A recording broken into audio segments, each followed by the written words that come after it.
नमस्कार, स्वागत है आपका आपके सितारे में और मैं हूं आपके साथ दिव्या। आज कार्यक्रम में हम जानेंगे कि गणेश चतुर्थी पर चंद्र दर्शन दोष से कैसे करें बचाव, क्या है गणेश जी को दूर्वा अर्पण की विधि। साथ ही आचार्य जी से जानेंगे कि आने वाले पूरे हफ्ते आपको क्या करना है और क्या नहीं। जानेंगे साप्ताहिक राशिफल, तो देर कैसी शुरू करते हैं आपके सितारे।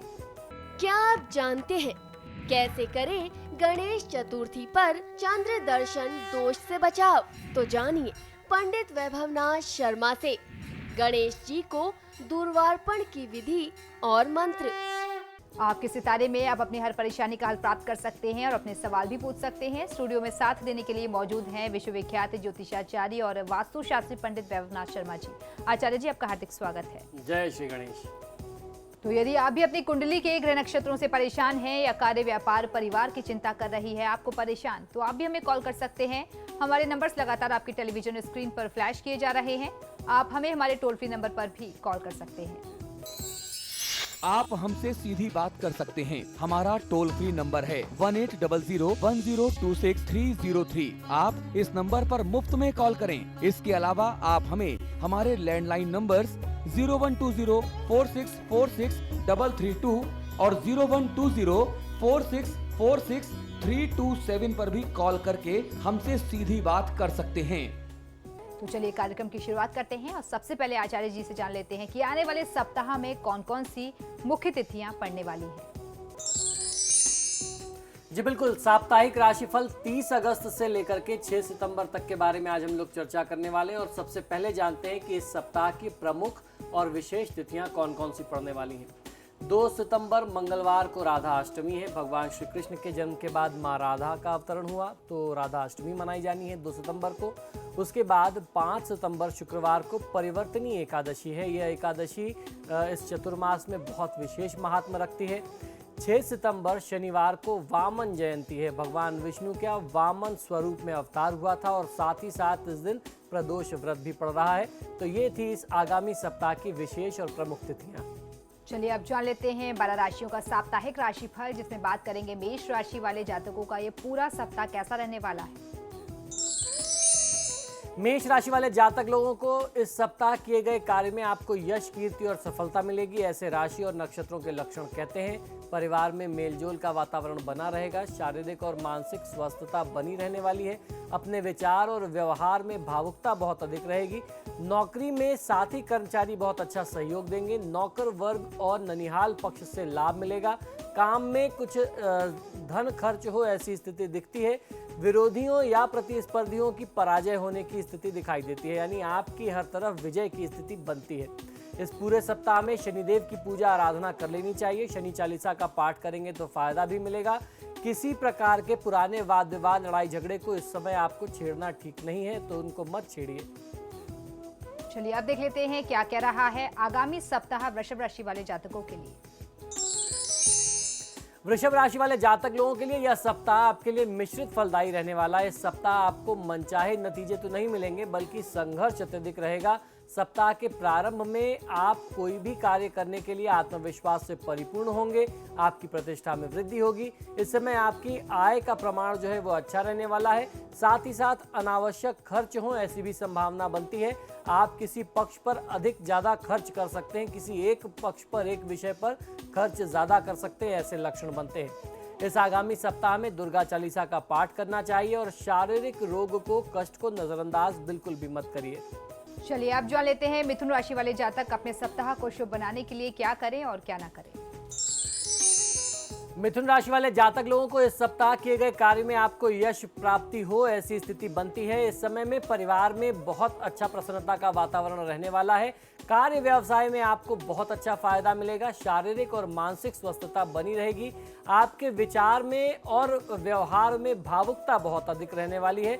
इस समय में अपने भावों को कंट्रोल करना, उस पर नियंत्रण रखना बहुत ज़्यादा आवश्यक है। धन खर्च की स्थिति बहुत ज़्यादा बनती है आपके लिए, तो अपने खर्चों को आपको कंट्रोल करने की आवश्यकता पड़ेगी। और साथ ही साथ अपने विरोधी पक्ष से आपको थोड़ा सा सचेत रहने की आवश्यकता है। यूं तो आपकी विजय की स्थिति दिखती है, लेकिन कभी भी अपने विरोधी पक्ष को कमतर नहीं आंकना चाहिए। इस सप्ताह आपके लिए भी शनिदेव की पूजा आराधना बहुत आवश्यक है। शनि चालीसा का पाठ करना, शनि भार्या स्तोत्र का पाठ करना आपको बहुत अच्छा लाभ देगा। किसी भी प्रकार के पुराने वाद विवाद, लड़ाई झगड़े को वर्तमान समय में छेड़ना नहीं चाहिए। चलिए अब जान लेते हैं कर्क राशि वाले जातकों के सितारे इस सप्ताह क्या कह रहे हैं। कर्क राशि वाले जातक लोगों के लिए इस सप्ताह में आगे चल करके पराक्रम के भाव में वृद्धि होगी। आपके भाग्य की सहायता से जितने भी कठिन, असंभव जैसे कार्य थे वह सब सफल और सिद्ध होने वाले हैं।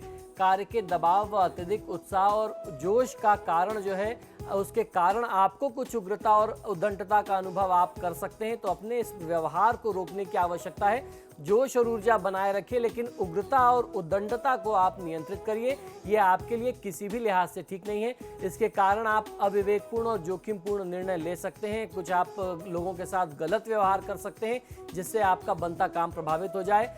जमीन जायदाद से संबंधित मामलों में खासतौर पर जब आप कोई निर्णय करने हो तो बहुत आपको सावधान रहना है। इस सप्ताह में सप्ताह का अंतिम दौर आपको राहत देने वाला रहेगा।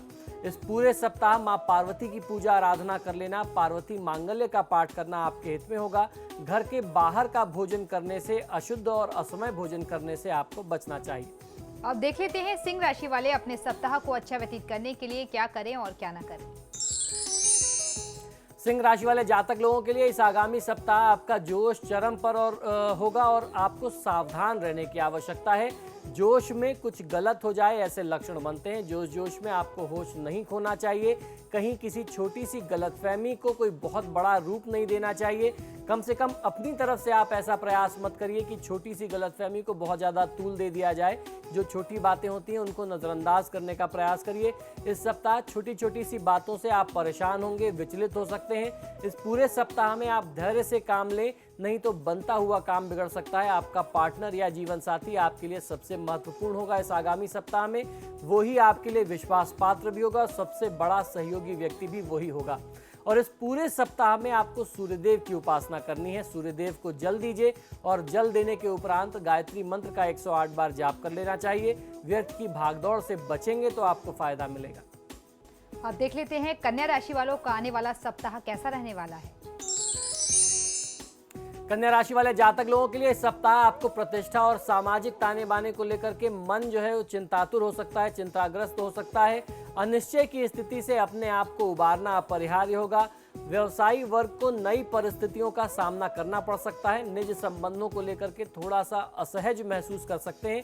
किसी को सहयोग करने में मुश्किलें व बाधाएं आएंगी, परंतु घबराने की आवश्यकता नहीं है। ऑफिस में स्थितियां आपके नियंत्रण से बाहर होती जा रही हैं। महिलाएं स्वविवेक से काम लें। डॉक्टरी पेशे से, चिकित्सकीय पेशे से जुड़े लोगों के लिए यह सप्ताह काफी अच्छा शुभ फलदायी सिद्ध होने वाला है। इस पूरे सप्ताह में भगवान श्री कृष्ण की पूजा आराधना आपके लिए सर्वोत्तम होगी। नई साझेदारी वर्तमान समय में अभी आपको नहीं करनी चाहिए। किसी नई पार्टनरशिप के लिए अभी समय अनुकूल नहीं है। चलिए आप देख लेते हैं तुला राशि वाले जातक सप्ताह को शुभ बनाने के लिए क्या करें और क्या ना करें। तुला राशि वाले जातक लोगों के लिए इस सप्ताह आपका खर्च बहुत ज्यादा होगा और रिश्तों में, संबंधों में प्रगाढ़ता आएगी। दफ्तर में आपको सौंपे गए काम की समय सीमा या तो समाप्त हो रही है या बहुत नजदीक आ रही है और आपने अपनी जिम्मेदारी का काम पूरा किया नहीं है, तो अपने काम को पूरे करने में लग जाइए। परिवार के साथ कहीं भोजन पर जाने का शुभ अवसर प्राप्त होगा। शत्रु पक्ष आप पर हावी होने के कारण जो है आपकी स्थितियां जो हैं आपके पक्ष में नहीं रह पाएंगी जैसे आपने कल्पना की होगी। आप कोशिश हर हाल में जारी रखिए। बहुत जल्दीबाजी भी नहीं करनी चाहिए और परिस्थितियों के सामने घुटने मत टेकिए, हार मत मानिए। चीज़ों को उनकी अपनी गति से ही आगे बढ़ने दीजिए। भगवान की इच्छा से सब कुछ ठीक होगा। वर्तमान समय में आपको पूरे हफ्ते गणेश सहस्त्रनाम स्तोत्र का पाठ करना है। आपके लिए सर्वोत्तम होगा और इस सप्ताह तनाव लेने से आप बचिए। चलिए तो आप देख लेते हैं वृश्चिक राशि वाले जातकों की राशि इस सप्ताह क्या कह रही है और कैसी है उनके सितारों की चाल। वृश्चिक राशि वाले जातक लोगों के लिए इस सप्ताह आप सिर्फ हिम्मत और जोश से ही काम न लें, बल्कि दिमाग, बुद्धि, विवेक से भी काम लें तो फायदा मिलेगा। कई लोग आपके पास आते रहेंगे, कोई सलाह मांगने आएगा, कोई सिर्फ मिलने चला आएगा। इस सप्ताह आप अपनी संतान की किसी स्वास्थ्यगत समस्या को लेकर के परेशान हो सकते हैं। इस संबंध में कोई व्यक्ति आज आपको सलाह देगा। वह सलाह आपके लिए बहुत उचित होगी, बहुत अच्छी होगी, ठीक होगी। उसकी सलाह को अमल में अवश्य लाइए।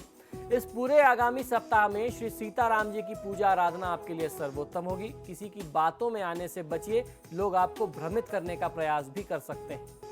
अब बढ़ते हैं अगली राशि की ओर, देख लेते हैं धनु राशि वाले जातकों की राशि इस सप्ताह क्या कह रही है और सप्ताह को शुभ बनाने के लिए वो क्या करें और क्या ना करें। धनु राशि वाले जातक लोगों के लिए इस सप्ताह आप हर कार्य को दृढ़ मनोबल और आत्मविश्वास के साथ करेंगे। इस सप्ताह धन के निवेश संबंधी मामलों पर आप अधिक ध्यान देंगे और आपको लाभ भी मिलेगा। साथ ही आपको संतान संबंधी कुछ चिंताएं भी परेशान कर सकती हैं। आप अपने जीवन साथी व परिजनों के साथ अच्छा समय व्यतीत कर सकेंगे। सामाजिक क्षेत्र में आपकी प्रतिष्ठा मान सम्मान बढ़े, ऐसे लक्षण बनते हैं। इस आगामी सप्ताह में ऋणहर्ता गणपति स्त्रोत का पाठ कर लेना आपके लिए सर्वोत्तम होगा। गणपति पूजा से जुड़ा हुआ यह सप्ताह है। बिना सोचे समझे कहीं धन का निवेश या कोई नया अनुबंध अभी नहीं करना चाहिए।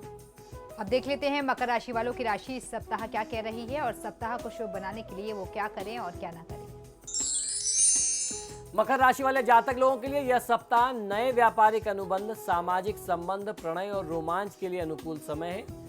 शेयर सट्टे में लाभ होगा, परंतु जोखिम पूर्ण साहस करने से आपको दूर रहना चाहिए, यानी आपको रिस्क लेने से बचना चाहिए। अदरवाइज आपको फायदा अच्छा मिलेगा। व्यावसायिक क्षेत्र में आप दृढ़ इच्छा शक्ति और आत्मविश्वास के साथ हर कार्य को पूरा कर पाएंगे। प्रतियोगियों और शत्रुओं की चाल निष्फल होगी। आप निश्चितता और सुख शांति के साथ घर में समय व्यतीत करेंगे। इस आगामी सप्ताह में श्री राम रक्षा स्तोत्र का पाठ कर लेना आपके हित में होगा। किसी भी वाद विवाद में, लड़ाई झगड़े में वर्तमान समय में नहीं पड़ना चाहिए। बढ़ते अगली राशि की ओर देख लेते हैं कुंभ राशि वालों का आने वाला सप्ताह कैसा रहने वाला है। कुंभ राशि वाले जातक लोगों के लिए इस सप्ताह दिमाग में चलती सैकड़ों बातें और अनेक तरह के विचारों के कारण आप अपना ध्यान काम पर नहीं लगा पाएंगे, लेकिन आपको सहयोग मिलता रहेगा और आपके काम स्वतः ही पूरे होते जाएंगे। रुका हुआ पैसा दोबारा आपको मिल जाए, ऐसे योग बन रहे हैं। आपके पास वो पैसा वापस आ जाए। दफ्तर में, अपने कार्यालय में, अपने व्यवहार में विनम्रता बनाए रखने की आवश्यकता है। जितना सौम्य व्यवहार करेंगे उतनी कीर्ति प्रसिद्धि होगी। आपके करियर के मामलों में अगर कोई आपको अनुचित सलाह देगा तो आप उससे साफ इनकार भी कर सकते हैं। आमदनी बढ़ाने में थोड़ा सा समय जरूर लगेगा, लेकिन सफलता आपको अवश्य मिलनी है। इस सप्ताह ऋणहर्ता गणपति स्त्रोत का पाठ आपको भी कर लेना चाहिए। ये आपके लिए बहुत आवश्यक है और बिना सोचे समझे धन का निवेश आपको भी नहीं करना है। अब बात करेंगे आखिरी राशि की, जान लेते हैं मीन राशि वाले आने वाले सप्ताह को शुभ बनाने के लिए क्या करें और क्या ना करें। मीन राशि वाले जातक लोगों के लिए आने वाले हफ्ते आप बहुत ज्यादा भावुक यानी इमोशनल रहने वाले हैं। इसलिए किसी के बोलने से, किसी भी व्यक्ति के बोलने से आपकी भावनाएं आहत हो सकती हैं, आपको ठेस पहुंच सकती है। माताजी के स्वास्थ्य की चिंताएं आपको परेशान करेंगी। अचल संपत्ति के मामले में कोई निर्णय लेना वर्तमान समय में ठीक नहीं है। ऑफिस या बिजनेस में सावधानी बरतने की आवश्यकता है। इस सप्ताह आपको देवी दुर्गा की पूजा आराधना अवश्य कर लेनी चाहिए। दुर्गा चालीसा का पाठ करें, दुर्गा सहस्त्रनाम का पाठ करें तो फायदा मिलेगा। अपने कार्य क्षेत्र में लापरवाही करने से बचिए। तो ये तो था 12 राशियों का साप्ताहिक राशिफल। फिलहाल यहाँ रुकेंगे एक छोटी सी ब्रेक के लिए। ब्रेक के उस पर जानेंगे आज का महा उपाय में जानेंगे गणेश चतुर्थी को चंद्र दर्शन दोष से बचाव के उपाय। बने रहिए हमारे साथ।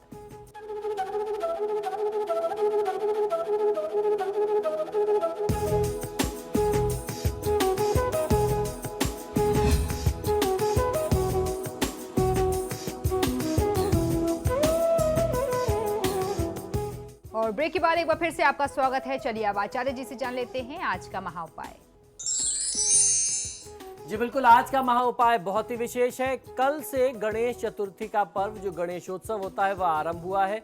अमूमन हर घर में लगभग गणेश जी की स्थापना होती है और कल के एपिसोड्स में हमने आपको जानकारी दी थी कि आपको चतुर्थी की तिथि में, खासतौर पर भाद्रपद की चतुर्थी में चंद्रदेव का दर्शन नहीं करना चाहिए। और जाने अनजाने अगर पूजा पाठ में कल आपने दर्शन कर ही लिया तो उस चंद्र दोष से बचने के लिए आज मैं आपको उपाय बताऊंगा। और उसके साथ साथ इन 10 दिनों में भगवान श्री गणेश को कैसे आपको दूर्वा अर्पण करना है, दूर्वा अर्पण करने के लिए क्या मंत्र हो, क्या विधि हो, क्या विधान हो, ये सारी जानकारी मैं आपको आज के महा उपाय में देने जा रहा हूँ। गणेश जी का महत्व जो है हमारे भारतीय धर्मों में सर्वोपरि है। उन्हें हर नए कार्य, हर बाधा या विघ्न के समय बड़ी उम्मीद से याद किया जाता है, उनको पूजा जाता है और दुखों, मुसीबतों, समस्याओं से छुटकारा व्यक्ति बहुत आसानी से पा लेता है। प्रत्येक शुक्ल पक्ष की चतुर्थी को चंद्र दर्शन के पश्चात व्रती को आहार लेने का निर्देश है। इसके पूर्व आहार ग्रहण नहीं करना चाहिए, किंतु भाद्रपद मास के शुक्ल पक्ष की चतुर्थी को रात्रि में चंद्र दर्शन अर्थात चंद्रमा को देखना भी निषिद्ध बताया गया है। और अगर जाने अनजाने वो दर्शन हो जाता है तो ऐसा कहते हैं कि किसी भी व्यक्ति को मिथ्या कलंक लगता है। तो इस कलंक से बचने का क्या उपाय है वो मैं आपको बता रहा हूँ, किस तरीके से आप इस दोष से मुक्ति पा सकते हैं। जो व्यक्ति इस रात्रि में चंद्रमा को देखते हैं उन्हें झूठा कलंक प्राप्त होता है, ऐसा हमारे धर्मशास्त्रों का निर्देश है। यह अनुभूत भी है और यह भगवान श्री कृष्ण के साथ हो चुका है। श्री कृष्ण के ऊपर स्यवंतक मणि चोरी का आरोप लगा था और यही वो मंत्र है जिस मंत्र का जाप करके आप उस दोष से मुक्ति पा सकते हैं।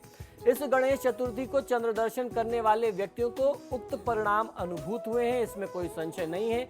यदि जाने अनजाने में चंद्रमा दिख भी जाए तो जो मंत्र मैं आपको बताने जा रहा हूं उस मंत्र का पाठ, उस मंत्र का जाप किसी भी व्यक्ति को कम से कम 108 बार अवश्य कर लेना चाहिए। चंद्र दोष से जो कलंक लगने की स्थिति होती है उससे मुक्ति मिल जाती है। यह मंत्र है सिंह प्रसेनम अवधीत सिंहो जाम्बवता हतः सुकुमारः मा रोदिस्त्व वेश स्वमंतक। मंत्र पुनः एक बार सुन लीजिए किस प्रकार से आपको इस मंत्र का जाप करना है। सिंह प्रसेनम अवधीत सिंहो जाम्बवता हतः सुकुमारकः मा रोदिस्त्व वेश स्वमस्तक। इस तरीके से आपको इस मंत्र का जाप करना है। उक्त मंत्र को बोल करके कल्याण की कामना करें और श्रद्धा पूर्वक आपको गणेश जी को नमस्कार कर लेना चाहिए। यह शास्त्र का दोष शमनार्थ निर्देश है। इस मंत्र को जाप करने से आपके जो भी दोष लगते हैं वह शमन हो जाते हैं। आइए अब जानते हैं किस प्रकार से आपको भगवान गणेश को दूर्वा अर्पण करना है, दूर्वा अर्चन करने की क्या विधि हो। सांसारिक कामनाएं इस संसार में आए प्रत्येक व्यक्ति की होती हैं। कई कामनाओं का संबंध जो है मूल आवश्यकता से होता है। इसी इच्छा पूर्ति की प्राप्ति के लिए व्यक्ति अपनी क्षमता के अनुसार प्रयास करता है, लेकिन भौतिक प्रयत्न से भी फल नहीं मिलने पर आशा ईश्वरीय चमत्कार की ओर बार बार जाती है, जिसकी प्राप्ति तभी संभव होती है जब अपेक्षक जो है सविधि कोई अनुष्ठान करे, कोई विधि विधान करे। इसमें गणेश जी की साधना जो है वह शीघ्र फलदायी है। इनके अनेक प्रयोगों में उनको दूर्वा बहुत ज़्यादा प्रिय बताई गई है और दूर्वा चढ़ाना, दूर्वा से गणेश जी का अर्चन करना शीघ्रतम फलदायी भी है और बहुत सरलतम भी है। दूर्वा आपको कहीं उपलब्ध भी हो जाती है और इससे ज़्यादा प्रभावशाली कोई विधि नहीं है। इसे किसी भी शुभ दिन में आप प्रारंभ कर सकते हैं। इसे गणेश जी की प्रतिष्ठित प्रतिमा पर ही करना चाहिए। 21 दूर्वा लेकर के जो नाम मंत्र मैं आपको बताऊं इनके द्वारा गणेश जी को गंध, अक्षत, पुष्प, धूप, दीप, नैवेद्य अर्पण करके एक एक नाम पर 2-2 दूर्वा आपको अर्पित करनी चाहिए। यह क्रम जो है प्रतिदिन आप जारी रखें एवं नियमित समय पर एक निश्चित समय पर करने से आप जो चाहते हैं, जो भी आपकी कामना है उसकी प्रार्थना गणेश जी से आप करते रहें तो वह कामना जो है शीघ्र पूर्ण हो जाती है। इसमें इस प्रयोग के अतिरिक्त विघ्न नायक पर श्रद्धा व विश्वास भी रखना बहुत ज़्यादा अनिवार्य है। आप पूजा तो करते हैं लेकिन आपको उनके ऊपर विश्वास भी रखना चाहिए कि आप जिस श्रद्धा और विश्वास से पूजा कर रहे हैं भगवान गणपति जो है वह आपकी विश्वास को पूर्ण अवश्य करेंगे। तो आइए जानते हैं किन मंत्रों के साथ आपको उनको दूर्वा अर्पित करनी चाहिए। यह मंत्र है ओम गणाधिपाय नमः, ओम उमापुत्राय नमः, ओम विघ्न नाशनाय नमः, ओम विनायकाय नमः, ओम ईशपुत्राय नमः, ओम सर्वसिद्धि प्रदाय नमः, ओम एकदंताय नमः, ओम इभवक्त्राय नमः, ओम मूषक वाहनाय नमः, ओम कुमार गुरुवे नमः। गणेश जी की कृपा दिलाने में कुछ और भी चीजें सहायक हैं। इन मंत्रों के साथ साथ यदि आप उस विधान को भी अपने जीवन में अपनाते हैं या गणेश जी की पूजा की पद्धति में उनको भी आप जोड़ते हैं तो आपको बहुत अच्छा फायदा मिलता है। तो आपको सबसे पहले करना है कि जो मंत्र मैंने आपको बताए इन मंत्रों के उच्चारण के साथ आपको दूर्वा अर्चन करना है। फिर उसके बाद जो चीज़ें बताता हूँ उनको आप ध्यान रखें अपनी पूजा में। उन चीज़ों को भी यदि आप सम्मिलित करें यानी शामिल करें, उन चीज़ों का प्रयोग करें तो गणेश जी निश्चित ही प्रसन्न होंगे। गणेश जी को लाल और सिंदूरी रंग बहुत प्रिय है। तो जब आप गणेश जी की स्थापना करते हैं या उनकी पूजा करते हैं, उनको आप वस्त्र अर्पित करते हैं तो लाल और सिंदूरी रंग के वस्त्रों का प्रयोग करिए बिछाने के लिए, स्वयं धारण करने के लिए या गणेश जी को अर्पित करने के लिए। और दूसरी चीज़ ये है कि जिस प्रकार से हनुमान जी और भैरव जी को सिंदूर का चोला चढ़ता है, गणेश जी को भी सिंदूर और चमेली के तेल का चोला अर्पित किया जाता है, आप वो भी कर सकते हैं। दूर्वा के प्रति विशेष लगाव रखते हैं। दूर्वा अर्चन की विधि मैंने आपको बता दी। चूहा इनका वाहन जो है वो इनको बहुत ही प्रिय है, तो चूहे के लिए भी आपको इन खास 10 दिनों में कुछ कहीं ना कहीं भोग अंश जरूर रख देना चाहिए किसी खुले स्थान पर, इससे आपको कृपा मिलेगी। गणेश जी की आदत जो है बैठे रहने की है, तो इसमें आपको ध्यान ये रखना है कि आप जब अपनी साधना करते हैं बहुत निश्चिंतता के साथ एक स्थान नियत करके बैठ करके ध्यान लगा करके उनकी साधना करें तो आपको फायदा मिलेगा। लिखने में गणेश जी की विशेषज्ञता है, तो गणेश जी को अगर आप अपनी तरफ से श्रद्धा अर्पित करना चाहते हैं तो गणेश जी के कुछ मंत्र जो भी आपको ठीक समझ में आते हैं, जो आपके लिए आसान लगते हो, वो आप उन्हें लिख करके भी अर्पित कर सकते हैं। श्रद्धा भाव से बैठ करके निश्चिंतता के साथ पूरी श्रद्धा और भक्ति से उनके मंत्रों को आपको लिखना चाहिए और गणेश जी को अर्पित करना चाहिए। आप जो उनका बीज मंत्र गंग है वो लिख सकते हैं, या ओम गंग गणपतये नमः, ओम श्री गणेशाय नमः, इस प्रकार के किसी भी लाभकारी मंत्र का आप प्रयोग कर सकते हैं। पूर्व दिशा इन्हें बहुत प्रिय है, तो जब भी आप पूजा करते हैं तो पूर्व दिशा में आपका मुख होना चाहिए। लाल रंग के पुष्प चढ़ाने से भगवान गणेश जो है वो बहुत ही शीघ्र प्रसन्न होते हैं, तो लाल रंग के पुष्पों का प्रयोग आपको अपनी पूजा में अवश्य करना चाहिए। प्रथम स्मरण कर लेने से कार्य को निर्विघ्न संपन्न कराते हैं, तो जब आप इस प्रकार से भगवान गणेश की इतनी श्रद्धा और भक्ति से पूजा आराधना करते हैं तो आपको अपने जीवन का एक हिस्सा बना लेना चाहिए। जब आप सुबह उठते हैं अपना बिस्तर छोड़ने से पहले, शैया छोड़ने से पहले भगवान गणेश और माँ लक्ष्मी का ध्यान करें, निरंतर आपको सफलता और वृद्धि मिलती रहेगी। दक्षिण दिशा की ओर मुंह करना भगवान गणेश को पसंद बिल्कुल भी नहीं है, तो आपको ये ध्यान रखना चाहिए जब भी आप कोई शुभ कार्य करें तो दक्षिण दिशा की तरफ से आरंभ ना करें। कोई भी शुभ कार्य करना हो, अगर मान लीजिए आपके घर की ऐसी वास्तु की ऐसी स्थिति नहीं है कि आप उत्तर या पूर्व मुख से आरंभ कर सकते हैं, तो आपको प्रयास ये करना चाहिए कि आप पहले अपने घर से निकलें, उत्तर और पूर्व की तरफ कम से कम 10 कदम जाएं, फिर आप दक्षिण या पश्चिम चले जाएं। आपका कार्य हमेशा निर्विघ्न संपन्न होता रहेगा, उसमें कोई बाधा नहीं आएगी। चतुर्थी की जो तिथि होती है वह गणेश जी को प्रिय है, तो आप भाद्रपद से आरंभ करके हर चतुर्थी को छोटे स्वरूप में ही लेकिन करें जरूर, इनकी पूजा अवश्य करिए। स्वास्तिक का जो चिन्ह है वो इन्हें बहुत प्रिय है, तो जब भी आप गणेश जी की स्थापना करते हैं उनके आसपास या अपने घर के प्रवेश द्वार पर स्वास्तिक बनाएं, मंदिर के प्रवेश द्वार पर स्वास्तिक बनाएं और उसकी पूजा करें तो आपको फायदा मिलेगा। सिंदूर व शुद्ध घी की मालिश इनको प्रसन्न करती है, तो जिस तरीके से मैंने बताया कि आप चूल्हा अर्पित कर सकते हैं चमेली के तेल के साथ या देशी घी के साथ, उसका चूल्हा आप अर्पित कर सकते हैं और उससे अच्छे से मालिश कर सकते हैं। गृहस्थाश्रम के लिए सबसे आदर्श देवता है भगवान गणपति, तो कोई भी व्यक्ति अपने परिवार के साथ आप पूजा कर सकते हैं। जब भी आप गणेश जी की पूजा करें प्रयास ये करना चाहिए कि अपने परिजनों को, अपने कुटुंबजनों को, सबको एकत्रित करके आप उनकी पूजा करें, और अगर सबको एकत्रित नहीं कर पा रहे हैं तो परिवार में कम से कम जितने सदस्य हैं, 2 हैं, 4 हैं, 5 हैं, उनके साथ आपको सपरिवार पूजा करनी चाहिए भगवान श्री गणेश जी की। इस प्रकार से यदि आप भगवान गणेश को प्रसन्न करते हैं तो आपकी कामना जो होती है वह शीघ्र पूर्ण हो जाती है और भगवान गणेश आपकी कामना को तत्काल पूर्ण करते हैं। तो ये थे गणेश जी को प्रसन्न करने के लिए कुछ खास उपाय। इसी के साथ ही हमारे आज के कार्यक्रम में फिलहाल इतना ही। बहुत बहुत शुक्रिया आपका आचार्य जी स्टूडियो में आने के लिए। जय श्री गणेश। तो आपके सितारे में फिलहाल इतना ही। वक्त तो चला एक छोटे से ब्रेक का। ब्रेक के उस पार भी खबरों का सिलसिला लगातार जारी है।